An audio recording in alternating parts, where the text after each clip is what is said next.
Let's begin the reading for the 2nd of January. We have cards that came out already, and I have been looking at them and feeling them out. You have the card of envy, denial, peace, adversity. We have the 4 of cups, which is the card of stagnation. The 7 of swords, which is the card of energy being stolen or something being stolen away. You have the Queen of Wands, and you have the Temperance card. The Temperance card with adversity at the end is telling me that this adversity, whatever's coming in, has to be understood. It has to be tempered with balance and thought.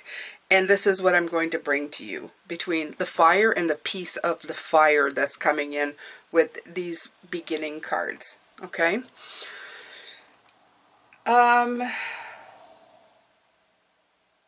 It would be like somebody saying, I would say, let's say to somebody with envy and something, you have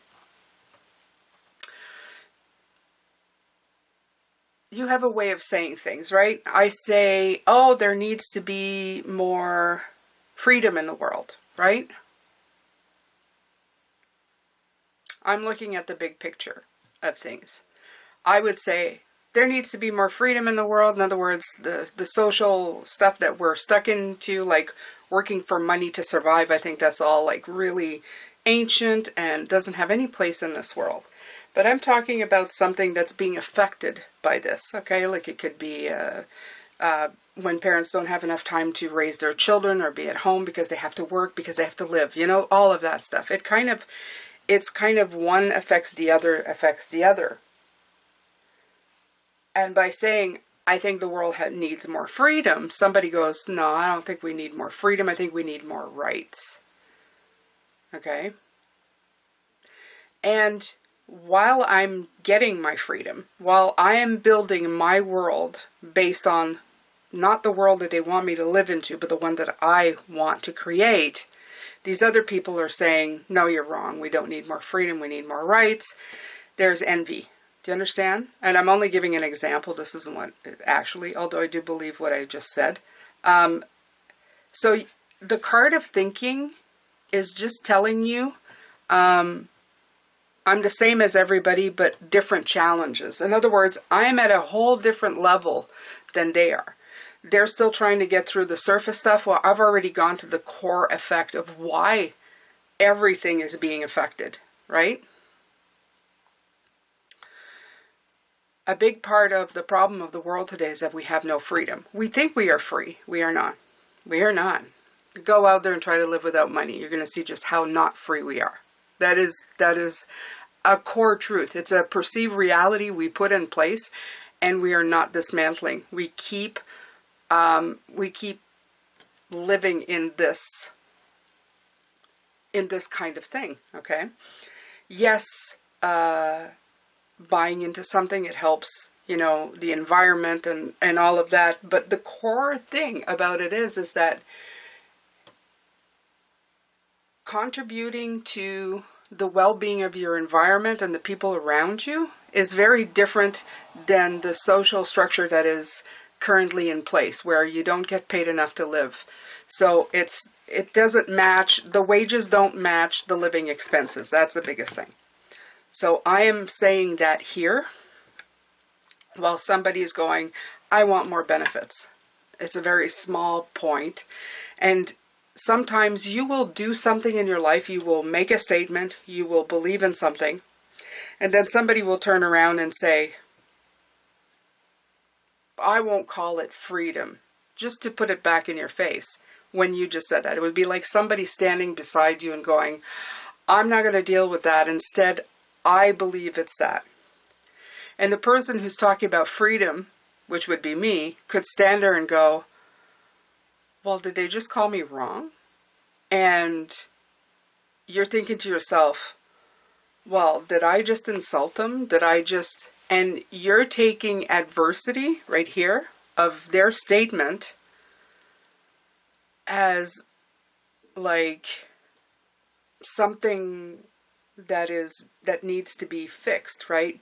You're thinking, oh, I stepped on their toes. No. It comes directly from envy. So that's what this is for. It's saying take a moment and see where they're stuck, because it's not you. You're not stuck. You're seeing the bigger picture. Don't take their affront to whatever you're saying. And I'm not saying, I just gave you what I was saying as an example, which is a really good one. But for whatever you're doing, if you're promoting something or doing something and somebody just kind of lashes out, you know, sideways at you, which the world likes to do now, they go, oh, you know, like I've heard it called that, when you're the one who specifically called it that. You take it as an affront to you, and it's not. The adversity comes from envy in what you're trying to do. You are touching a wound or something they don't want to deal with. So that right there, that releases you from that emotion. In other words, it releases you from feeling that way or putting up with that thing. The next one is denial, right? They're in denial, not you. I acknowledge my fear, but I replace it with the insight of awareness, right? The awareness is that, yes, getting more benefits will help in the moment. And sometimes you need to deal with just a little chunk of it.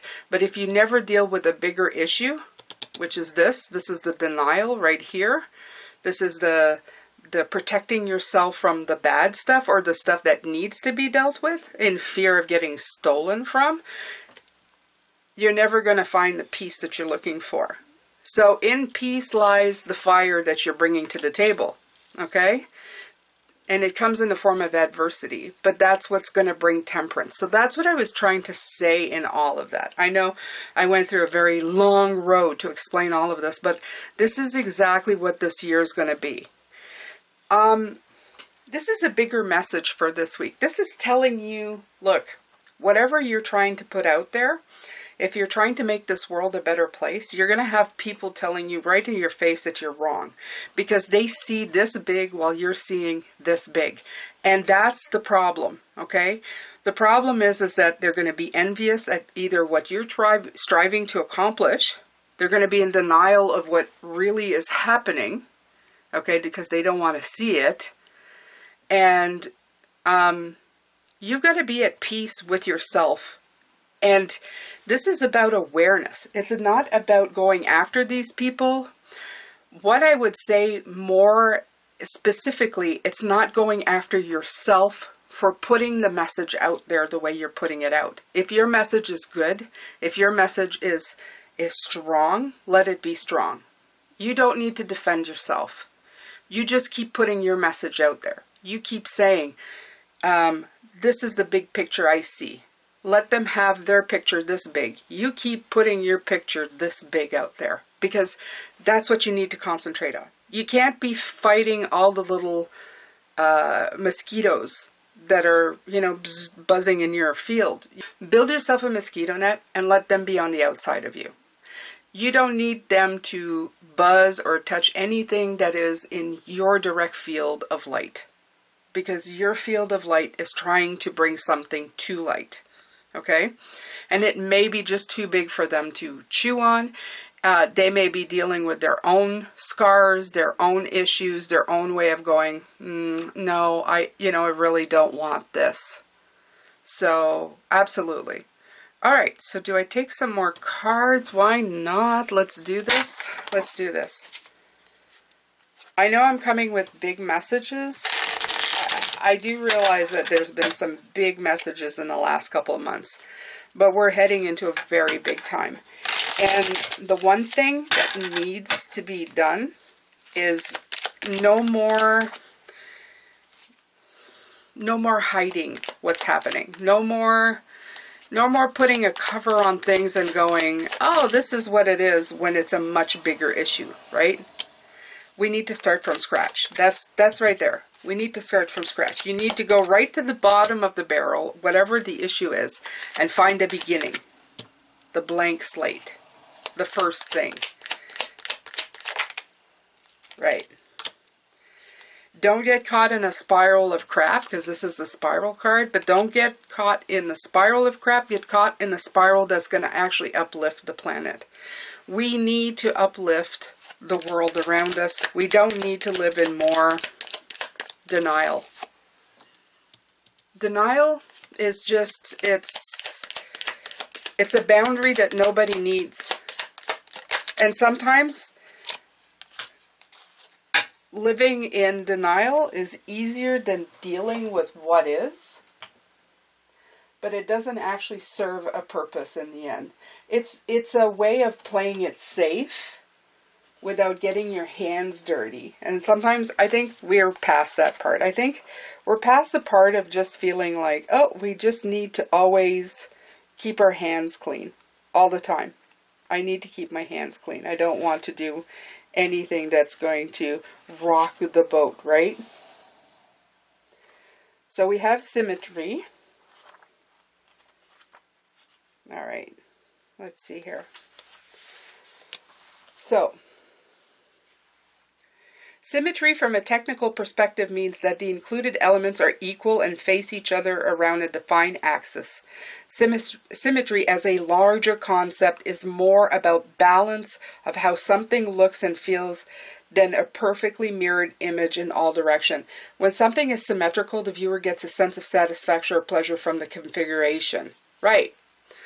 And right now, when I saw that, it's like it's not necessarily looking balanced, but the adversity in this, that's the next message they wanted me to tell you. What's happening here is that when things look balanced, like when somebody, like I said, instead of going, I want freedom, they go, no, I just want more benefits, right? On the whole, it looks like, oh, I got more balance. This looks more balanced to me, so it looks like symmetry now, right? It looks like it's balanced, but it's still in adversity. It's still built on a frame that's bullshit. Yeah, I know, I said it, bullshit. It is. It's still built on a frame of bullshit, right? Like here in Canada, we have healthcare. You in the States, not so much sometimes, okay? From what I know anyway. My mom was American, and it was, you know, unless you have, I don't know, there's different systems. But even in Canada, it isn't perfect, okay? And I'm going to tell you why. Because nobody should have to pay for medical care. Everybody should have access to it. Not because of a system. Not because it's implemented. Because it's the right thing to do. Because it's the human thing to do. Because there should be caregivers. And it shouldn't be just specific. Yes, there can be some people who are specifically good at doing what they do. But there should be more people who are able to help with the common cold and the different things, so that everybody becomes a health care giver, not a diagnosis tool like doctors or hospitals. Caregivers, people who care about your health, like most mothers are, right? But this is the thing. On the whole, we're all going, let's give everybody health care, right? A health care system. But the bigger problem is that we shouldn't put a system in to care about people. See? Do you see where I'm going? The symmetry looks right, but it's still not balanced. It's still built on adversity. So this was a very big message. This was a very big message. When you are out there doing the thing you do, talking about the things you are passionate about, that deals with the core things in life, the things that you believe in, the things that you know are not balanced, that are built on a foundation of shit, you are sometimes going to hit that mark where somebody is just going to say, well, no, you're wrong. All we need is this. Don't take it as a personal affliction to you. Don't take it as a personal judgment of you. They're living in a container that doesn't fit where you're going. So, and sometimes it's just a point of envy. Maybe they see you doing something that they want to do and they can't, or they don't feel it's possible for them at the moment. Okay, that's not your journey to have, that's theirs. They can live in denial, but they can't steal from your energy. Your fire is going to bring peace of mind in your love and in your life, and whatever looks like symmetry is probably built on adversity. What you are striving for is balance. You want to temper it until it becomes something on a more balanced footing, on a more balanced ground. Thank you so much for coming in today. I wasn't really expecting to do this kind of reading, but it's appropriate. January 2nd. Let's make 2026 the year, the Wheel of Fortune year, one that changes it.